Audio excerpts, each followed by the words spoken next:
I'm probably going to have to... Oh, bugger off. Bugger off. Bugger off. Stop. Done. I don't want to drag anything into my toolbar. Oh. Thank you. Jesus Christ, Rob. Have a break. Have a break, mate. God, your brain must hurt. He's still laughing. Still laughing at himself. Do you know, you can't send out around this kid. Can't send out.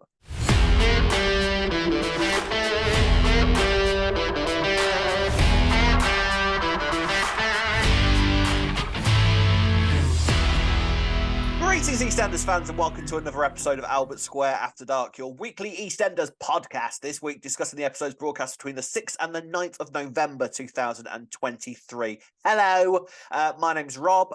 Welcome to the podcast. Joining me, as usual, is the delightful Ree. Hello, Ree. How are you? Hello, Rob. I'm all right. Hello. How are you? I'm all right. Hello. Very, very well. So, this week, Ree, I joined a gym. Would you believe it? Should you believe it? Yeah, I joined a gym. Fabulous. Well, I am fat, so I've decided... I said fab. Oh, no, I'm saying fat, but yeah, it is fabulous as well. And so you get, in this gym deal, you get to go to the swimming pool that's in the gym as well. And I've discovered, I've got some. Did you know you could get these? Prescription swimming goggles. Oh, I did know you could get them, but I would have thought they were quite expensive. And 20 quid. 20 quid. Yeah. Oh, whenever I ever get a chance to go back to the gym, I need to get some. I always used to go swimming. I have never seen so clearly underwater in my life. I feel like Ariel when I'm down there. It's marvellous. So what are you, a front crawler or a breaststroke? You're not a breaststroker, are you, Rob? Well, I've got the breasts, trust me. That's why I'm there. But it's no, I can only do front crawl and backstroke. I've never been able to do breaststroke or butterfly or anything like that in my life. Never. Ever. Butterfly. I can't do it. I can't do it at all. No. That would have been an odd noise for the audio listeners, wouldn't it? Yeah. It would have been, yeah. No context given there whatsoever. Right, okay. So big old week in EastEnders this week. Big explosive week, one might say. Oh, yeah. Fire Week finally arrived. It feels like we've been waiting for this Fire Week to happen for quite a long time, doesn't it? And it's finally arrived, and there have been consequences. Not, however, the consequences that we suspected there would be. Do you know what's crazy about that, right? We've been speculating. I mean, Karen was obviously one on the cards that everyone were thinking. Yeah. Why did we not consider that, like, people to do with the cafe might actually be involved? Why? Why would they? Why would they care? Or with cafe, you know, people who might actually need to go in. People that actually have a stake in whether the cafe burns to the ground or not. And that didn't enter our heads for a second. There. Yeah, none of that. No. So we should get to the fire drama very, very soon, later in the podcast. But there are many other stories to discuss. So let's get on with it, shall we? Let's do it. So, we shall start the week with discussing the Keanu story. Now, we had issues with this last week, didn't we? We were kind of like this, it was a bit eye-rolling in places, a bit kind of like, oh, Keanu, like, blah, blah, blah. However, I have to say, I quite enjoyed this week, purely because this week felt like the implications of his stupidity were coming back to bite him, and the Schadenfreudic element of that was quite satisfying to watch. Yeah, I think what it was with last week was it was just so rushed that he decided to make that lie, which obviously was part of it, because him and Karen don't have the personalities to actually come up with this master plan to do this. So that's what felt so unrealistic last week, I think.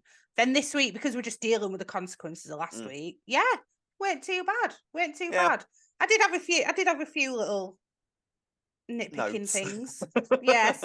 Yeah, I mean, don't get me wrong. There were still moments throughout the week where you're sort of like, what?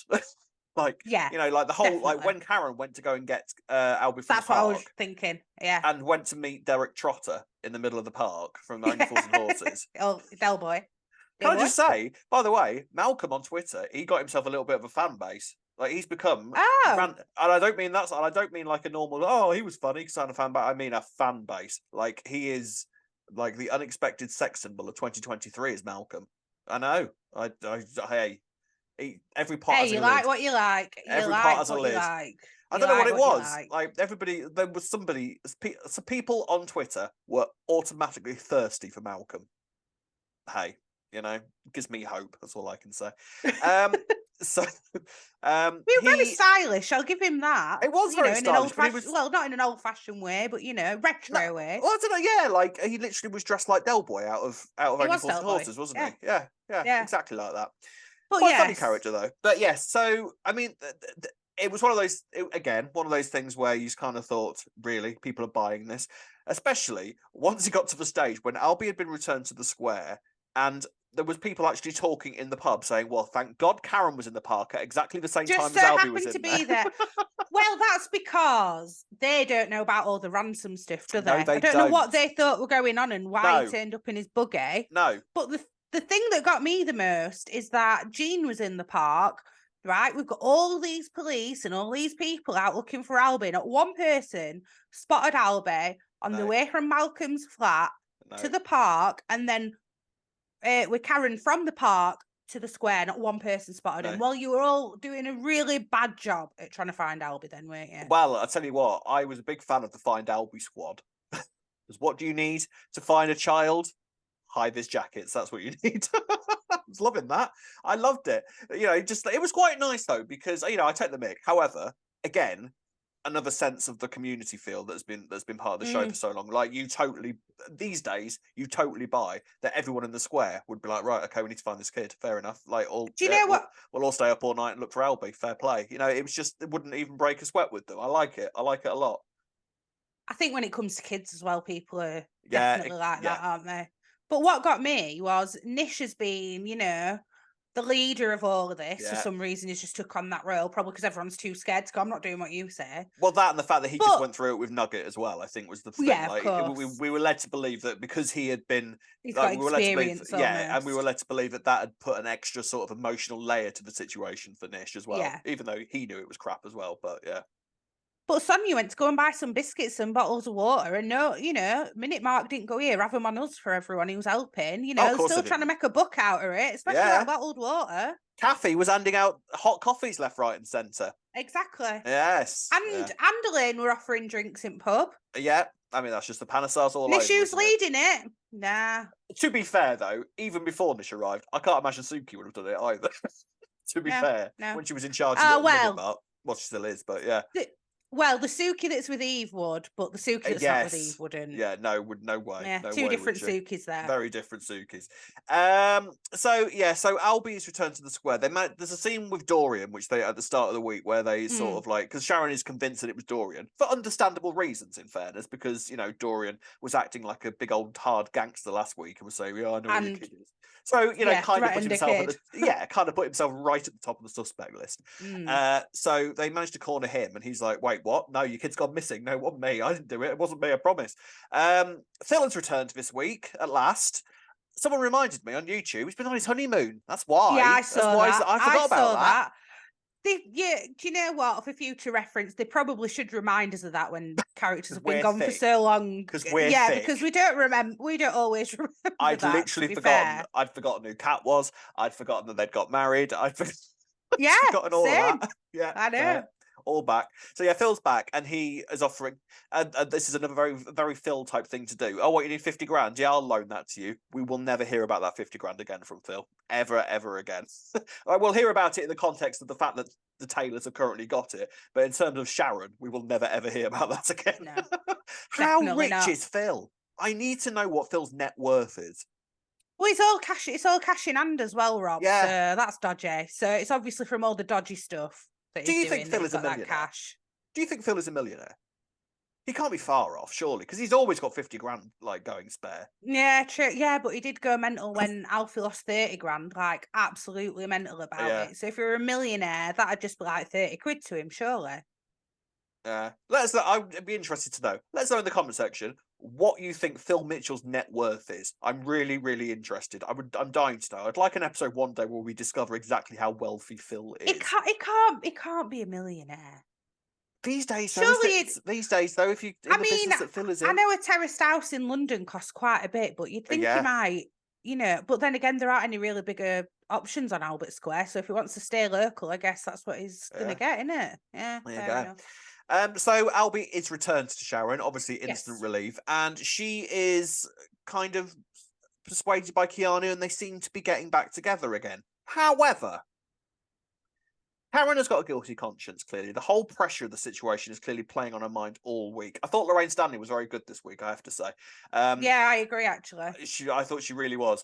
And very interestingly, at the end of the week, she has a sort of heart-to-heart, one-to-one with Sharon. You know, Sharon, I think, is prepared to sort of let bygones be bygones. We've all been through a lot. You know, we've all been through a very emotional, traumatic experience here. Let's have a cup of tea and a biscuit. Yeah, you can have some of my posh biscuits. Absolutely fine. And, you know, I'm seeing your son again, so yeah, whatever. so let's try and make this civilized. Yeah. And Karen sort of gives her a bit of a spiel saying, let's be honest here, Sharon, you're a snob. You look down on us. So, you know, and giving her that kind of spiel of the awkward mother-in-law, which is very odd to say to a woman of Sharon's age, but... See, I thought that Karen was triggered by those biscuits, to be quite honest with you, and that's what led to that. Yeah. No, honestly, I think she was like, because she was feeling so guilty when she went in, I think she was like, oh God, I feel awful. And then when Sharon biscuit, just was casually like, gave her a posh biscuit because, that's no, let me get it. She was like, oh yeah, well, look what the cat's dragged in, eh? Little snobby snob with posh biscuits. Yeah, my son's going out with Hyacinth Bucket. Marvellous. Yes.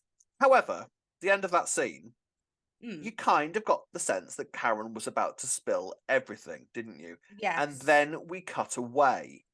And we didn't hear about anything regarding their meeting again, really. Sharon sort of said that Karen had been around giving her aggro and that she shouldn't really be allowed around again. She's going to do that. Understandable, you know, telling Keanu all that sort of thing.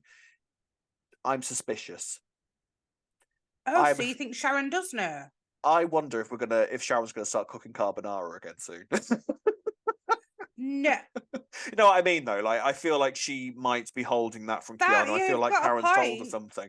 Because by the end of the week, Keanu's getting quite nasty with Karen as well. Like, because Karen decides to hide the money. Frankly, sensible, because it's obvious that he could make things 10 times worse again at any moment. So Karen has decided to hide this money from him, and he gets quite nasty with her and like watching with his fist clenched and everything. Yeah.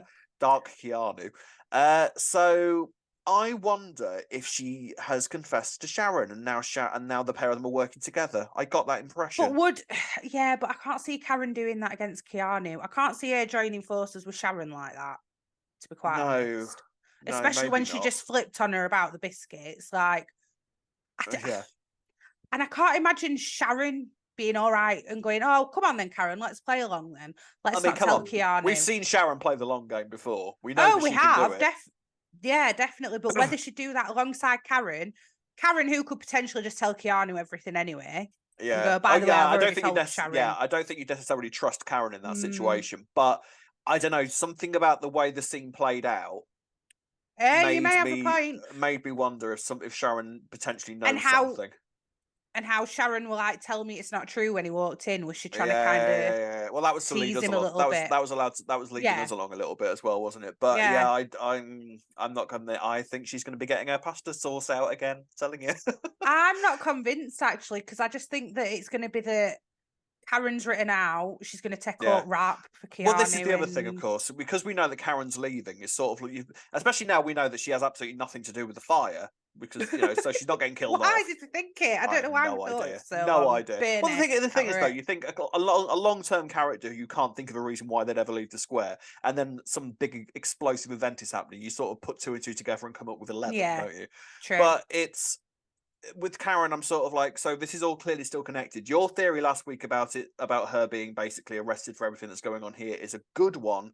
But I wonder then, actually, if Sharon could kill 2 birds with 1 stone, maybe she does know about it and she's going to sort Karen out first, and then she's going to turn her attention to Keanu. Because once she's got rid of Karen, Keanu was a very easy target for her.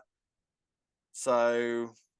I personally, I know exactly what you're saying, but I think it's just going to lead into Sharon finding out around Christmas time, so that we're suspecting that Keanu's the guy on the floor. Maybe. But you're thinking that maybe she already knows, and that's what leads up to him. Yeah. I think she's got. Being... I wouldn't put it past Sharon to string him along till her wedding on Christmas Day, and then events will play out as they play out. Oh, well, that'd be so Sharon. Let's have a fake wedding on Christmas. A fake camp reveal Christmas Day, of course.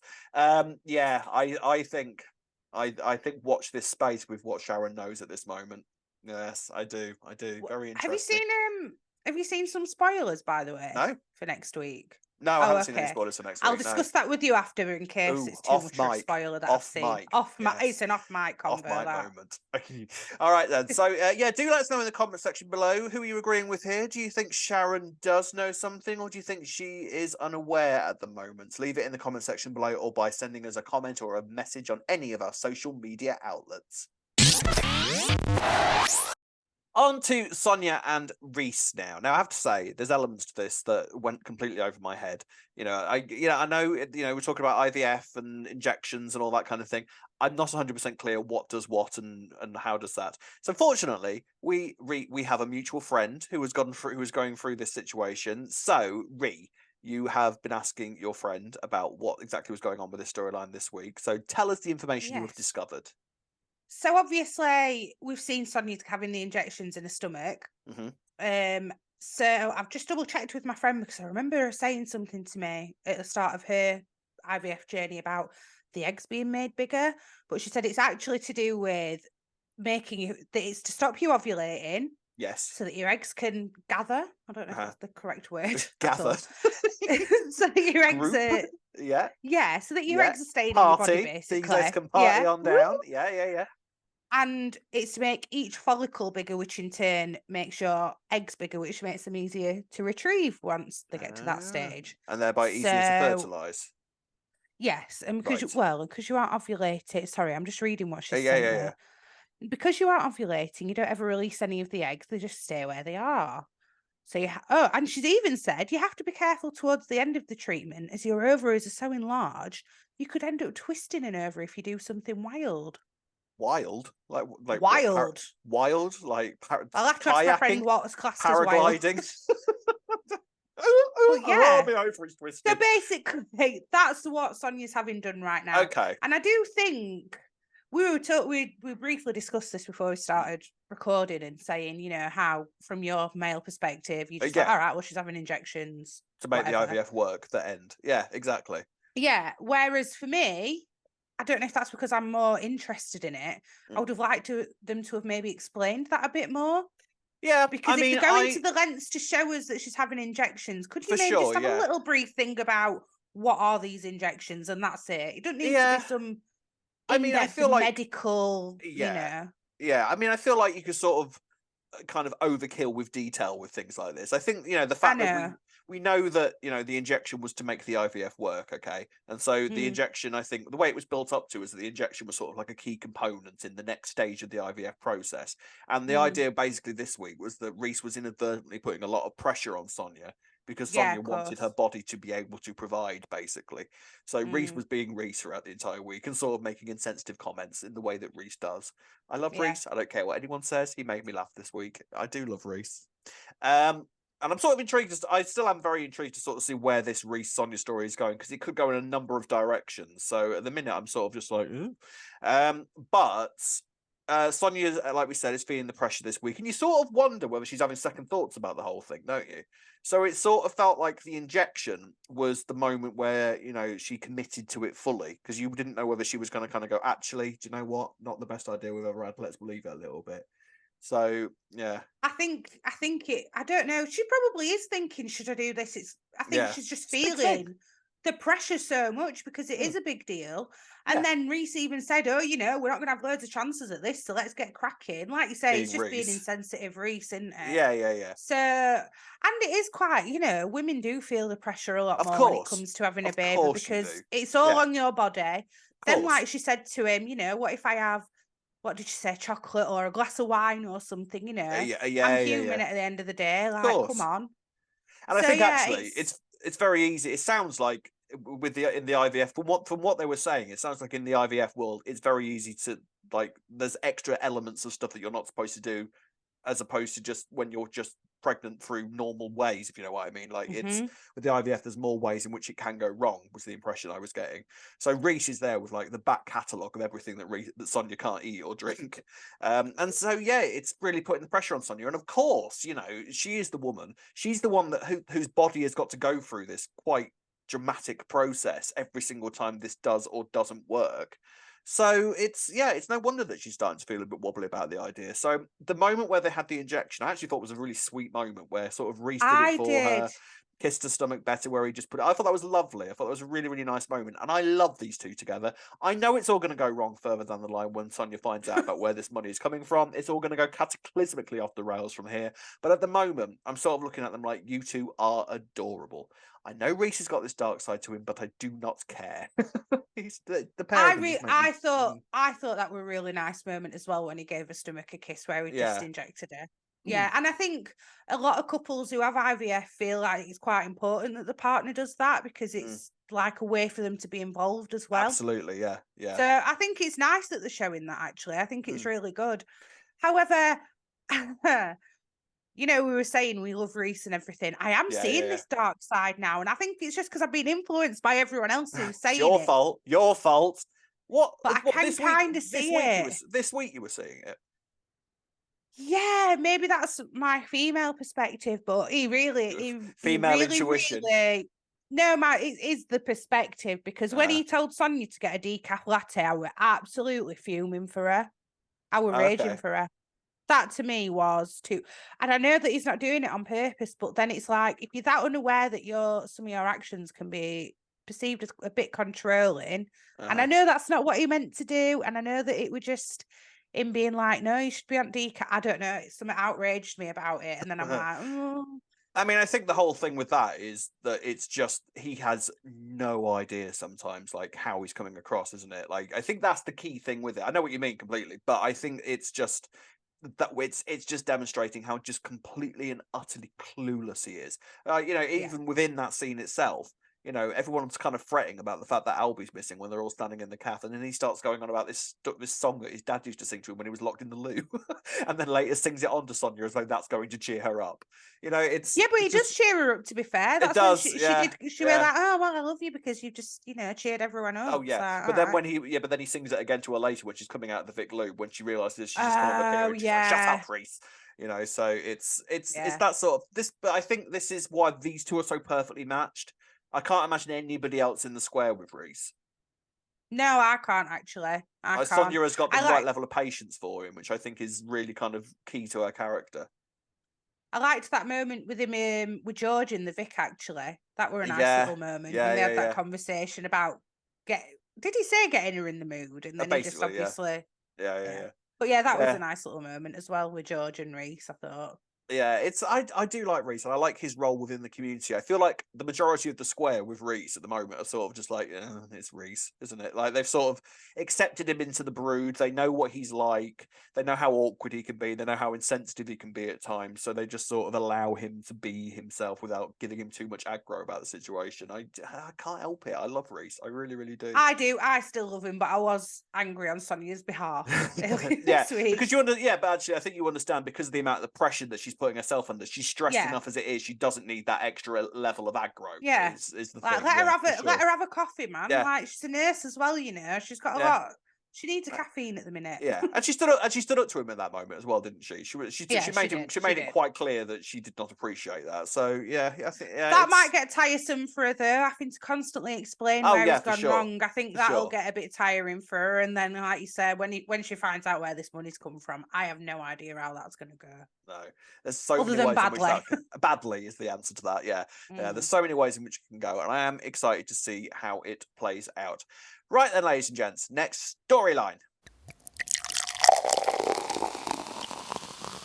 Brief little storyline before we get to the cafe go boom story is Dean. His presence obviously on the square is continuing to unsettle Linda, and the implications for his arrival are sort of made more evident this week, aren't they? Because we discover that we don't really discover, but Cindy and Ian are desperately trying to kind of get out of this deal. Like neither of them want to be in this situation. I'm glad that both of them, including Ian, because that I feel was vital to Ian's character somewhat, is kind of like, I don't want to be here with you. I hate you. Like, this is awful. I don't like this situation, and I believe you are a rapist. So, but Dean's basically got them over a barrel. There's nothing they can do. There is another problem this week when Peter is doing the branding for the pie and mash shop, which has been given the name Beals Eels. I just such a mad excuse me, it's such a mad sort of idea, a pie, mash and jellied eel shop. Like, how well would you think that would actually do as a business in central London?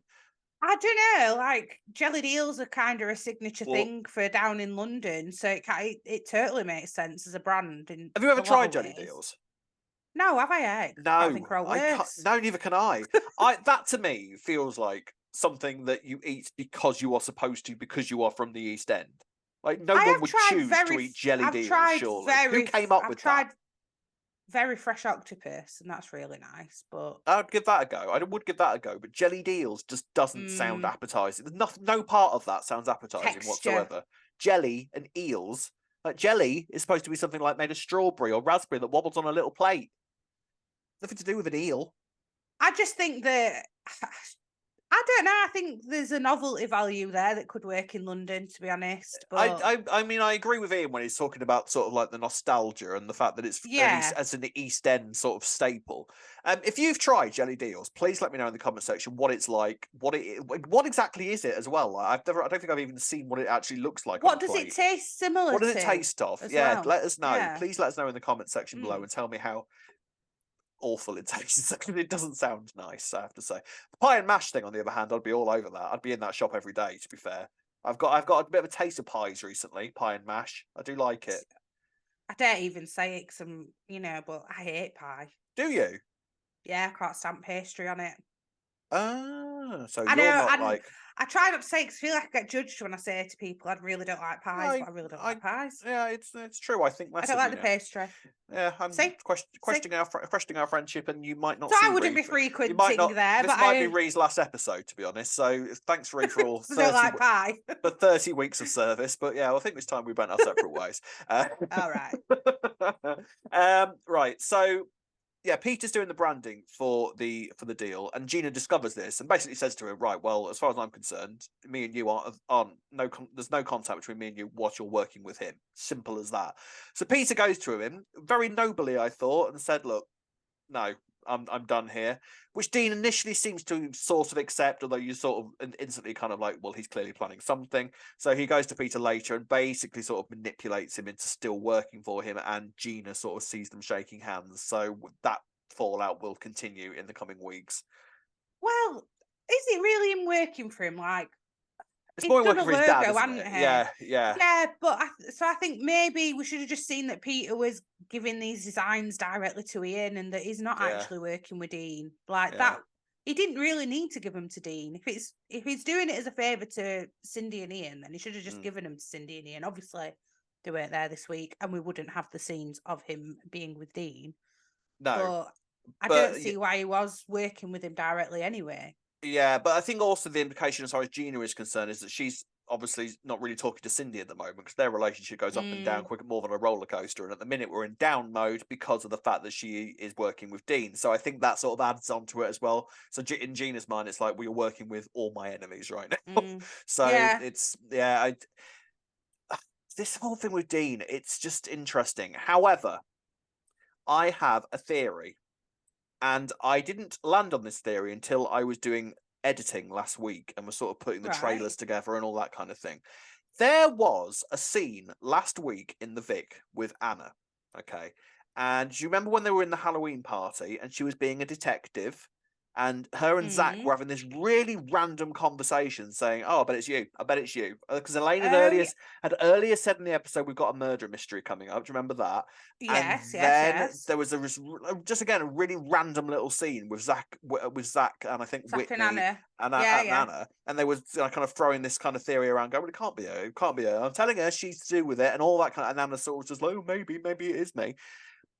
On its own, perfectly innocuous, very sort of harmless, nothing really connected to anything. However, with us leading up to the events of December, the fact that Dean has arrived and is very sort of key and central to the Six storyline, and we know the body happens in the Vic. So I wonder, there may be a chance that maybe Dean Anna's tries to do something involved. to Anna, and Anna is the killer. Maybe, you know. Well, now you're saying that, do you remember a bit ago me mentioning that why did Anna get given that necklace? That seemed like to be quite a big moment as well. So obviously the colour, we realised afterwards, was already accounted for. Oh yes, but yes. Adding all those little things up, maybe you've got a point here, Rob. Maybe. It was just one of those little moments, and it's quite a classic thing to do in a sort of detective story. Like you will throw a hint really early on in the story about like it being sort, and it'll be a really sort of like if you look back on it, you know, basically it's telling you it's him, it's her. You know what I mean? So it's like one of those really kind of clues hidden in plain sight that you sort of kind of cover up with all the foliage of all the other stories going on around it. So I sort of wonder whether that was something that I'd say when I was watching the week originally, I didn't even land on it. But then when I was editing the trailers for the podcast, I noticed it and kind of was like, oh, that's weird. Why did they say that? So I think we need to keep an eye on young Anna, because we've not seen much of her recently either, have we? There's been a lot of Gina, but not a lot of Anna at all. Exactly. So, I think keep an eye on young Anna, but that would put Dean on the floor on Christmas Day, which seems to be everybody's key theory at the moment. That Dean seems to be the kind of number one suspect for being on the floor on Christmas Day.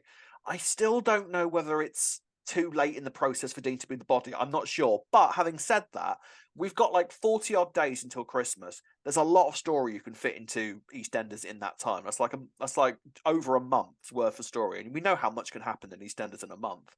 So it's fair if it does happen, but I think something might be afoot there myself. Interesting. I don't think it's going to be Dean at all. No. But the Anna theory, maybe. Possibly. Maybe. Like you said, there's so much that could still happen. So much, now to Christmas. So. We wouldn't have expected all this with Albie, would we? So, and that's happened in space of a week. So yeah, exactly. So anything can happen. Anything can happen. Let us know in the comment section below where you think, where are you on the whole Dean being on the floor front? I'm unsure. And do you think that scene with Anna was anything to pay attention to? Throw your theories all down below. Right, ladies and gentlemen, to the big story of the week. Kaboom! Right then, ladies and gents, the big story of the week. It feels like we've been waiting for this story to happen for weeks and weeks and weeks now. And was it worth the wait? We shall discuss it now. So, the Caff fire has finally occurred. Now, and it leads, I think this was all built up to really nicely throughout the week. Like, you're sort of waiting, like, almost impatiently for the things to start happening for it. So, Nish is continuing to put the pressure on Rocky. There are some moments this week with Rocky where I could potentially be persuaded slightly if the moon was in the right direction and, the sun was in the right, and, all that kind of thing, that maybe, possibly, potentially, there was a bit of a maybe gambling addiction thing going on this week. A little maybe, bit, a little bit, possibly. Maybe, potentially, for about 5 seconds, maybe. But I wonder after this week whether we're gonna hear the words gambling again from Rocky. That's the thing. You know what I mean? It's still a bit up in the air for me personally. I know everyone's saying this to me on the comment section, and I'm very much on my own with this. I'm sorry.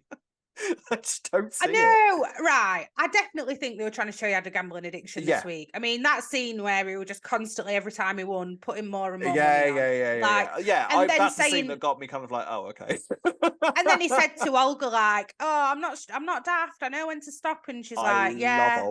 I love Olga. I want her to be. I feel like I need to see more of her. This is the thing. I wonder if that she's currently at the sort of shrimpy Winston Tracy type level of character, that she's always just going to be there in the background, but she's never really going to have her own story. Okay. And I'd quite like her to be promoted up a little bit to sort of semi-regular character, because I quite like her. They've gone a long way though to open up the bookies as a new. That's true. Yeah, because it's not been a thing for years, has it? The bookies. No. So she's got her own set. So, and obviously Alfie works there as well. So there's potential there. So I wonder if there is a plan for Olga going forward. I reckon there is. I think she's been a bit too into. I can't speak. too involved in Yeah, certain things sure. for her to not then be developing. Because she's got like quite a distinctive personality, hasn't she? Like you could maybe argue that Shrimpy and Winston and Tracy have got kind of established personalities, but I feel like hers at the stage that she's at in her history is quite developed compared to those other characters. You know what I mean? So I do wonder. We had all those scenes when Alfie first started as well. Like you wouldn't have those kinds of scenes with Tracy even this far along. So she's, I mean, I know sometimes this doesn't matter, but you know, she's at the end of the credits, so she's not amongst the regular characters in the credits whenever she appears. So but then Shrimpy and Tracy and Winston always tend to go on the end of the credits as well. So that's why I wonder if she's on the same level of character as them. I don't know. We'll see. This is a very boring discussion compared to what we're actually supposed to be discussing. Yes, that's true. So, Rocky is, as you say, kind of gambling away. Because Nish is kind of turning the screws and putting the pressure on. I'm going to tell Kathy. Nish basically being an arsehole all week to him, as we've come to expect from Nish. And eventually he wins enough money to pay off his first installment. Now, were you slightly surprised? Was I the only one that was kind of like, he was getting really excited and ringing Nish and saying, I've got your money. It was 500 quid. Like, the way that it had been built up to, I thought he was already owing Nish like $2,000 or something like that, but because of Nish kept applying interest. Like, what was it originally if he only needed 500 quid for that first installment? Well, I don't know, because then when Harvey comes along and tells him he's got that payday loan, it's how much they have to pay the loan back a week. Yeah. My brain was thinking that was the amount to Nish, which it wasn't. Sorry. Yeah. So, I don't know, actually. I don't know what I were expecting. How much did he borrow from Nish? Oh, we don't know. Was it $2,000? I don't think we know how much. We maybe do know. Right. Someone will tell us in the comment section if we do know. But basically, the inclination was that Nish kept applying this interest, and that he was getting more and more and more in debt. So when he was kind of just clutching this 500 quid and was all kind of happy and ringing Nish saying, "I've got your money, meet you in the pub." I know it was for the first installment, but I think I was expecting him to have had more, considering how desperate he is at this time. I thought 500 quid was maybe a little bit dramatic for considering how desperate he is, you know? But anyway, so he's managed to get this first installment in his hands, and then Patrick wanders in and says, where do you think you're going? I've got an excellent tip. And, you know, you kind of think, that's it. There was a few moments this week which I thought were really well done, where you think that Rocky's just about getting a hold of a situation, and then something happens and he falls back in, and he kind of stumbles and he's back where he started again.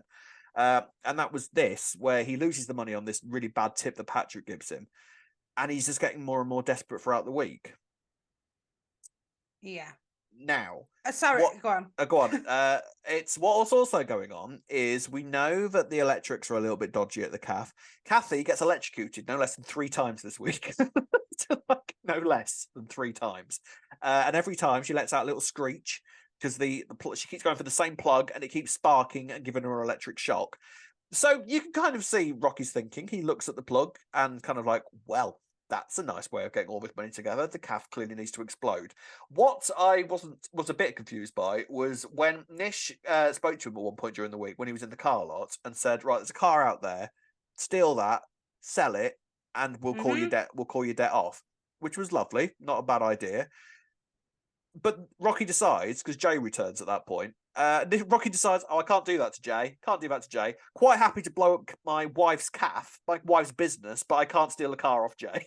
Yeah, that's exactly what I thought. What I thought. Where's the logic? Like, when later in the week when he speaks to Kathy and says, "Oh, what would you change about the cafe if you could? Like, if you could do a refurb?" And she says, "Nothing at all. I love it." Yeah. And he doesn't then think, "Oh, I shouldn't set fire to it then because she absolutely loves it as it is." But no, I can't steal a car off Jay. No, that's far too much. Set fire to the cafe that my wife absolutely loves, that she wouldn't change a thing about. Yeah, this business that Kathy has put her heart and soul into over about the past 40 years, basically. Even when she was off dead for a little bit, she soon returned straight to that Caff. You know, she loves that place, absolutely adores that Caff. So that was a bit odd. But Harvey he confides in Harvey, which was quite interesting. Like, he kind of basically, I say interesting / stupid, because he tells Harvey, well, this is what my plan is. I think that a bit of insurance job at the Caff and all my problems will be solved. And Harvey's like, are you an actual idiot? Like, that's a ridiculous idea. And if you do that, I'm going to tell Kathy, and I might even tell the police. So him and Rocky end up having a fallout. I thought Rocky was really harsh to him. I thought it was unnecessarily harsh to Harvey. I felt really sorry for Harvey. It was. I mean, what, when they actually had the falling out later on, you mean? Yeah, it's been. Do you know, as well, for a friend like Harvey, who has got no money himself, right? Lives in a house with about 10 other people, right? Least, trying to make ends meet. Yeah. To go out and say, I've got you a payday loan because I know that you'll not get one in your name, or it'll, they'll have to get involved with Caff if you do it in your name. I've got it, we're going to sort this out. And to then just throw it back in his face, I know that it's because Harvey then goes, right, well, I'm not doing it. But the fact that he went to those lengths in the first place, and then good mate, and then he has a girl like that, Again, is this a situation where we're supposed to be falling out of love with Rocky as a character to accommodate his exit? Potentially, or is it because we're trying to see that he's got such a gambling addiction, Rob?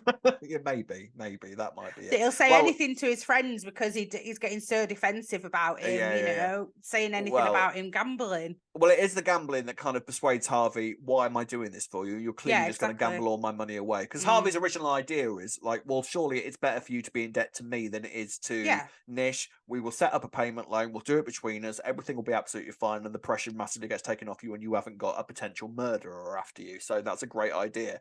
In any other universe, Rocky would have gone, yep, that's genius. Thank you very much. You're the best person in the world. You will be having 11 pints a night from me in the Vic. Marvelous. Thank you very much.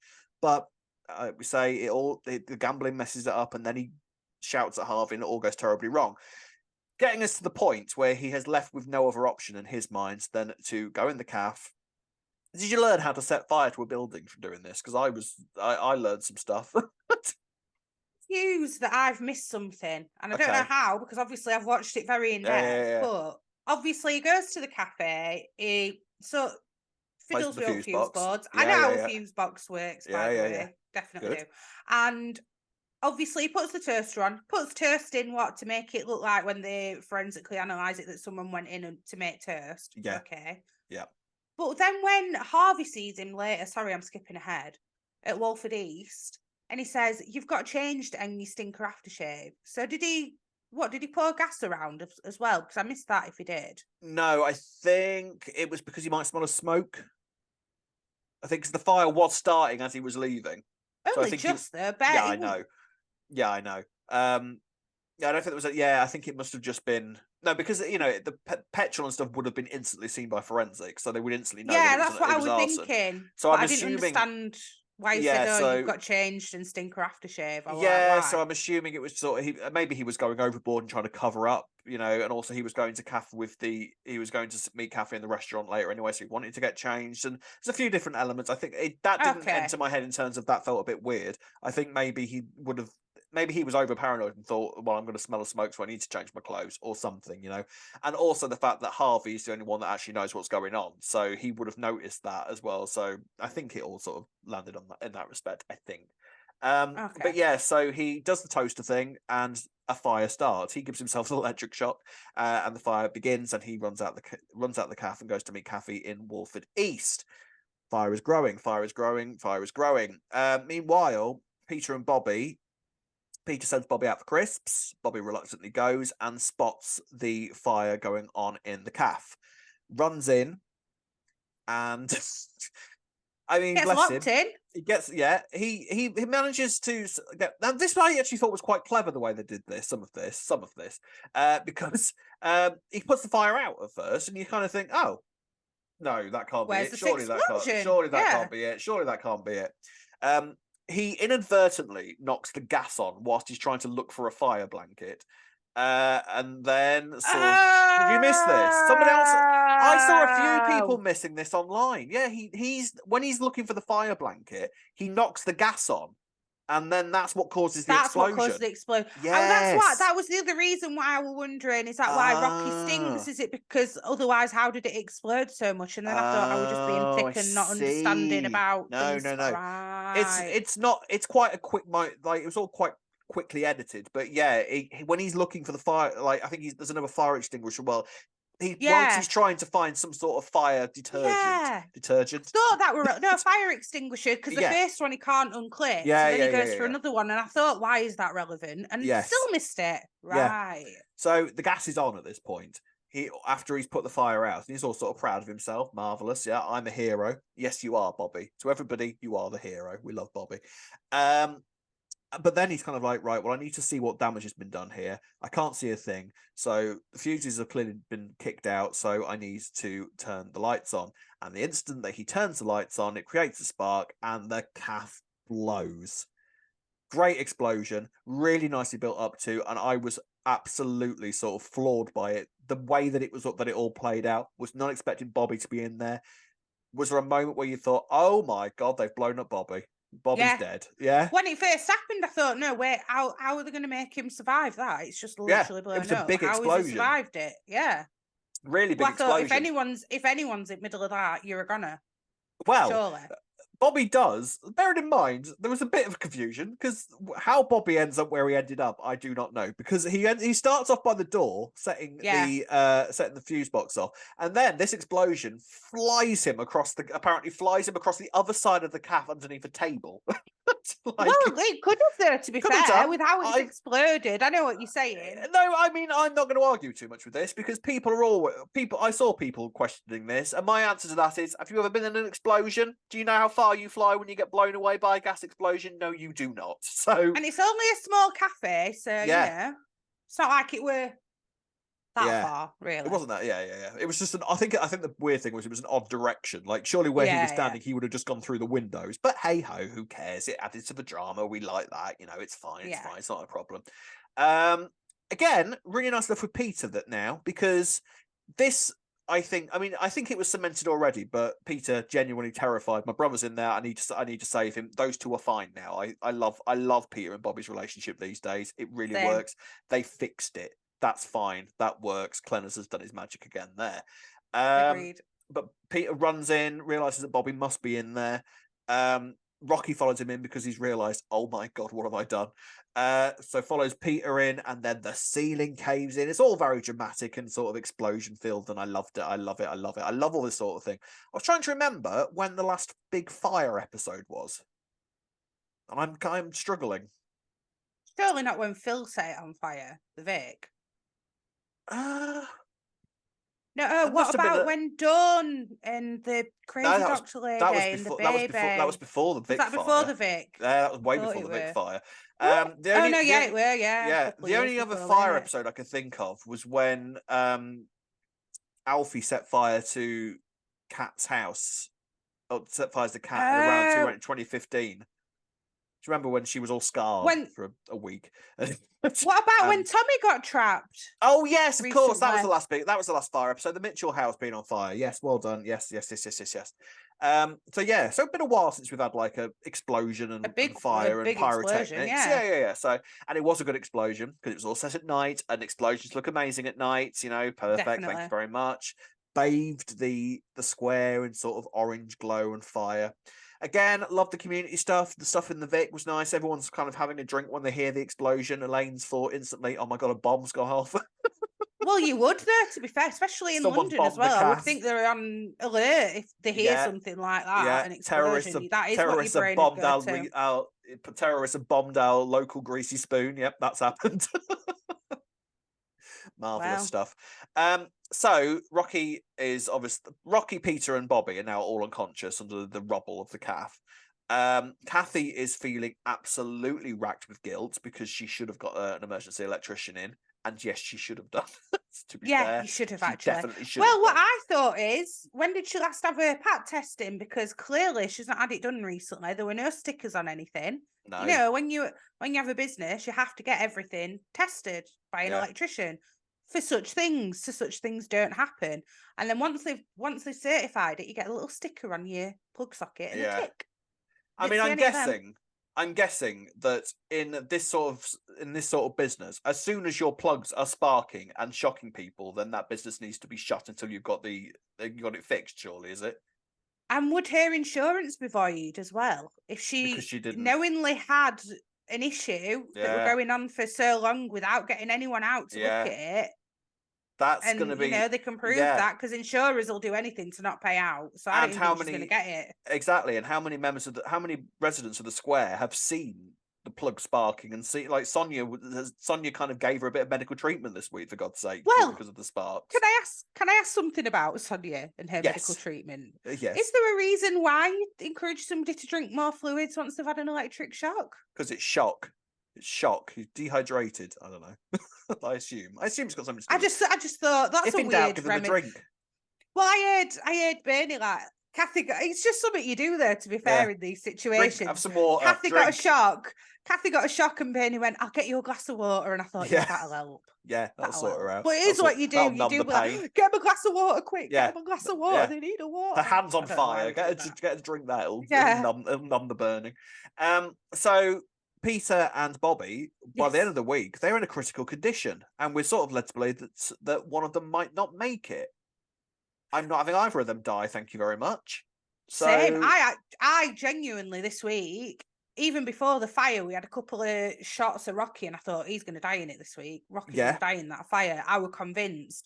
So I was very shocked. I was very shocked that he was the one who woke up first, and that the other two were in critical condition. Well, I mean, I'd argue that Bobby's probably in the most danger because he was in the explosion itself, and then he had a ceiling collapse on him. So Bobby's not going to be in a great state at the moment. He's not going to be well. He was amongst the fire and smoke for long. Yeah, exactly. So Bobby, I would argue, was in the most danger. Obviously, Peter has had a ceiling collapse on him, so that's quite heavy, and that will in a fire, but in a fire, and again, smoke inhalation while he's unconscious, not good. So I mean, I want to say they're both going to be fine, but they're not. Right, it's not going to be Peter. They've not brought Thomas Lowe back to kill him off, so it's not going to kill. Peter's going to be all right. No, and there's too much story potential with the Cindy Bobby stuff at the moment. Surely. Is there? Yeah, surely. They're not going to kill Bobby off. They're not going to kill Bobby off. They're just not going to kill Bobby off. They're not going to kill him off. Talking idiot. Nonsense. No, they're both fine. I did wonder, didn't Rocky, he had a heart attack or something recently? Yeah.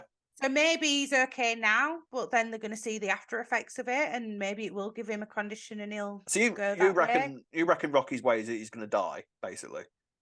I would have been adamant at the start of this week, but then when he's woken up first. But I think if out of the three of them, someone's going to die, it's going to be Rocky. It's going to be Rocky. Yeah, you kind of feel like it was the sort of event that you feel like someone should have died, but at the same time, if these are the three people that might die, I don't mind if none of them dies. That's okay, because I feel like Rocky. I mean, I know we know that Rocky is leaving at some point, but you kind of feel at this stage that it's either going to be as a result of being on the floor on Christmas Day, or he's going to be arrested.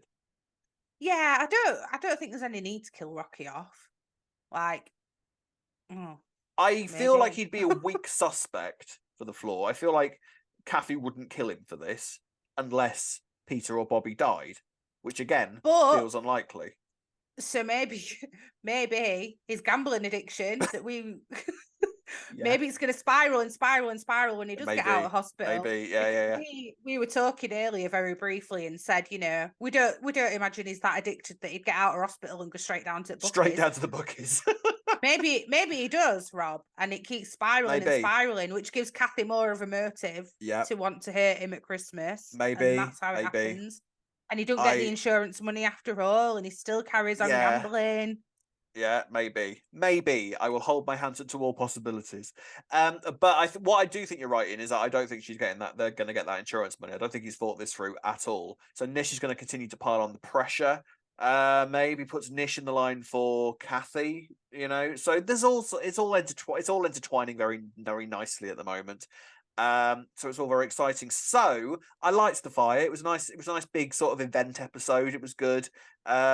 Nicely built up to the explosion. Looked good. There were some really nice shots.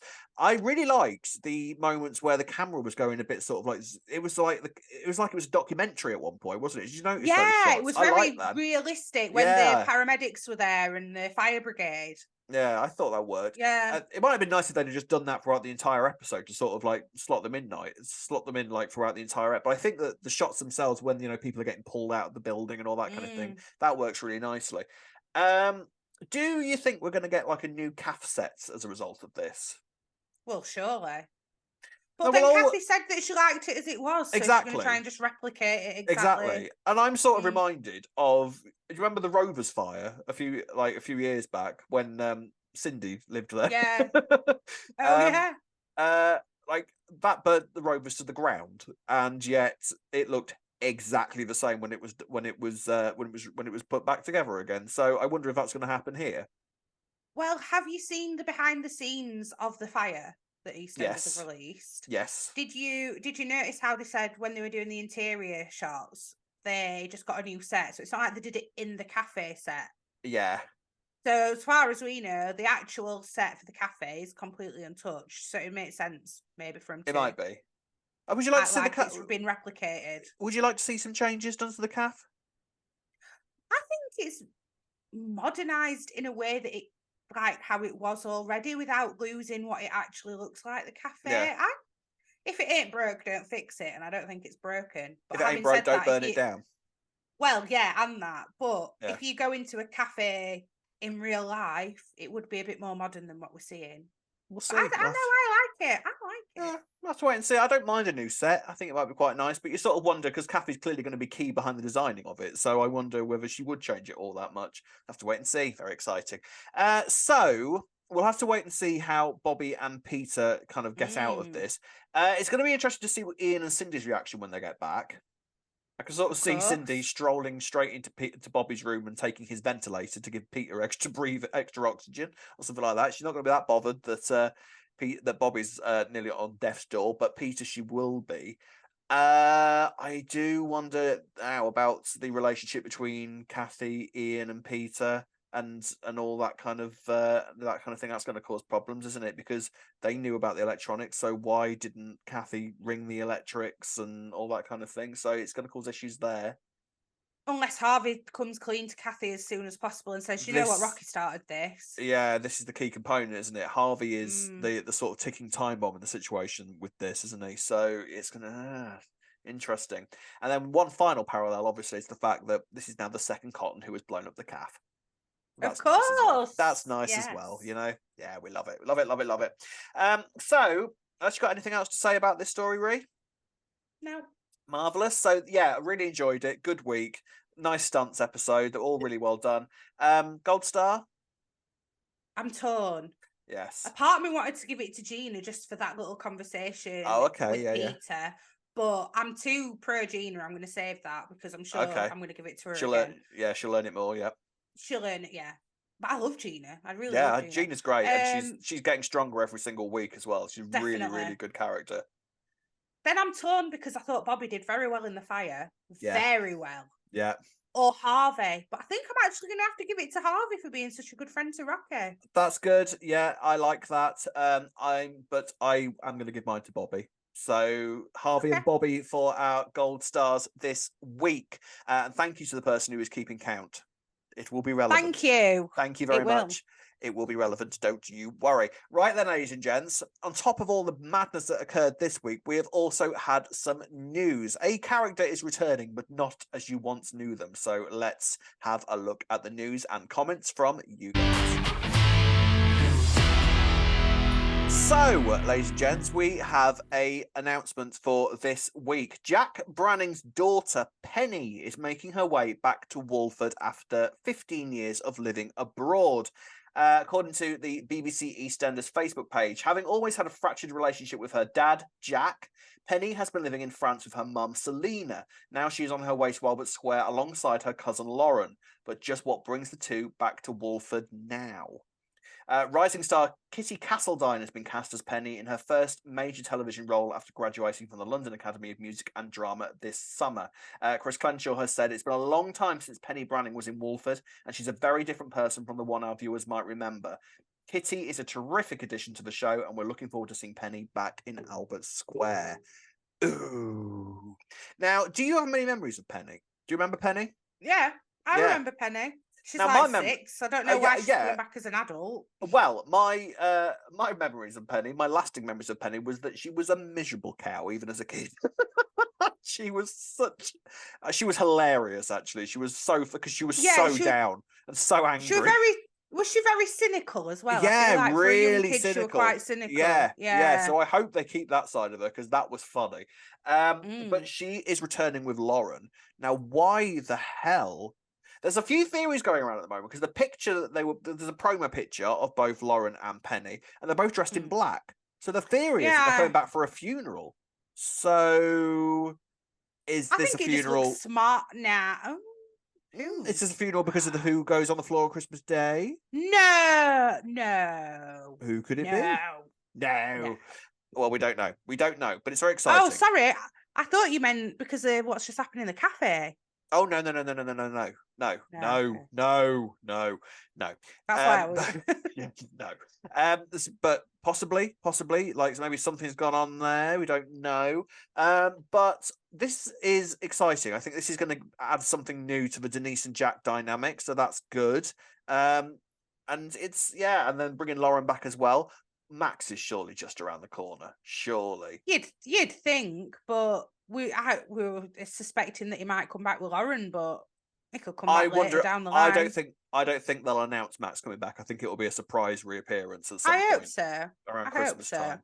I bet he's back on Christmas Day, unrelated to anything else. And just turn up. Ooh, that would be good. That would be good. So with Penny and Lauren, do you think? Obviously, when we last saw Lauren recently, she was in France. Penny was living in France, so do you think she just went, right, I'm going to go and see my cuz? Maybe. I had a bit of a look online. This mother, Selena, she was only ever in 5 episodes, so she's never been a big character. Just a woman that Jack had a relationship with, and Penny came along. But it's a new kind of sister for Amy as well, so that's a nice little element to throw that in. I don't know where this is going to go. This is potentially quite exciting, but it's about building up the Brannings again, so I'm all for that. That's marvelous. Maybe she's going to kind of step into she won't be the same character, but maybe she's going to try and step into the Abby role a little bit, the sort of the vacant sister in that Lauren, Max, and sort of Abby triangle. Maybe that's going to fill that role up. My brain's just decided that she's going to get with Ravi or something to add another thing to that. I don't know. Maybe. I don't know why I've just thought that. Who knows? I don't know how old she's supposed to be, actually. She's not 25. Oh, no, okay. Well, it probably has been around that time since she was last in it. 25. Oh, that's mad, isn't it? Kids age, we keep doing this. We keep being surprised at kids age. So that's very exciting. Not sure when she's going to be back. I'm thinking this is all going to be playing into stuff that's going on throughout 2024, which, believe it or not, is next year. So that's like a month away, pretty much. A month away. So so we'll have to wait and see how that all plays out. But very, very exciting. Right, Ree, have you got a comment to read for me, my darling? I have. This is from our YouTube from last week, our YouTube video last week. This is from user MT5H, who says, I think there is 2 dead bodies because in Linda's trailer, she was cleaning the floor in the living room. And we know from the flash forward scene, the body is in the pub of the Vic. Unless this is a clue that maybe the fight with the body starts in the living room and ends in the pub of the Vic. Also, Linda has a cut lip in the flash forward scene, so she must get in a fight of some sorts. Maybe she kills someone and then goes downstairs and comes across the other 5 standing upon another dead body. Ooh. That 2? That would be good, though, wouldn't it? That would be a nice twist. That'd be a genius twist. Can you imagine the trauma of that Christmas Day? Linda's just killed someone, wanders down. Oh, and there's another dead body there. Well, thanks, girls. This is just what I needed right now. Oh, interesting. Good point, though, because she is cleaning it in the living room. She's cleaning upstairs. Yeah, she's cleaning upstairs. I did notice that. And it's just, and it's all about how the trailers kind of go together. Because I think it's Sharon's where the camera zooms up and then it goes into Linda's trailer. So that's, yes. Ooh. Interesting. Very, very exciting. I mean, who knows? But I think there is something to be taken out of the fact that Linda's action is going on upstairs, because it has sort of felt a little bit that Linda is a little bit detached from whatever's going on Christmas Day, because she's walking into the room in the flash forward, isn't she? Like, she doesn't feel like everybody else is sort of gathered around the body, and it feels like Linda's walking in and discovering it for the first time, maybe. So that's not a bad theory. I think Linda has something. Maybe Linda kills Dean on Christmas Day, but then the rest of the stuff is going on downstairs with another body altogether. Ooh. Or that would be great. Or possibly, someone gets whacked over the head upstairs, staggers downstairs, and then drops dead on the floor. Yeah. Possibly. That, I mean. Oh, I cannot wait to find out what the hell is going to happen on Christmas Day. But why is she cleaning? Why is she cleaning upstairs in the living room? It's very exciting. Can't wait. Next comment is from Becky L. Pickering, who says, "I'm actually quite enjoying the Keanu storyline. It's just so stupid, and he's just so stupid and just cannot help just digging himself deeper and deeper holes, and he genuinely thinks that everything is fine and him and Sharon can now just be together again. It's honestly quite a nice break to have such a silly storyline off the back of quite a lot of hard-hitting storylines. It's just such fun OTT soap camp that I like to have now and again. I mean, that's a fair enough point. It's a very soapy storyline, which I think you need every now and again. I mean, the Six storyline in itself is quite a soapy storyline, which I think is why the fans are so kind of pulled in by it, because it's just silliness, isn't it? At its heart, it's just a big soap silly storyline that everyone's kind of gripped by and wants to know what happens, rather than it being kind of like a really hard issue that we need to have like a helpline given to us at the end of each episode. So yeah, I completely agree with that. It's nice to have those sorts of storylines where you're just watching it and being entertained sometimes. But yeah, it's the Keanu storyline is ridiculous. Like, he is an idiot. There's no two ways about it. Yeah, I'm still reeling from last week. This week's not been too bad, but last week were just too much for me. I enjoyed it this week because it was more about like the implications of his ridiculousness and him suffering for it. But yeah, it just feels too forced still to me. Like, it's all just leading up to Karen's exit, and this was the kind of best way that they could think of doing it. Well, I get it though, because it was like an accident, so they're trying to show it weren't that premeditated. But yeah, let's see what happens with it. We shall see. Next comment.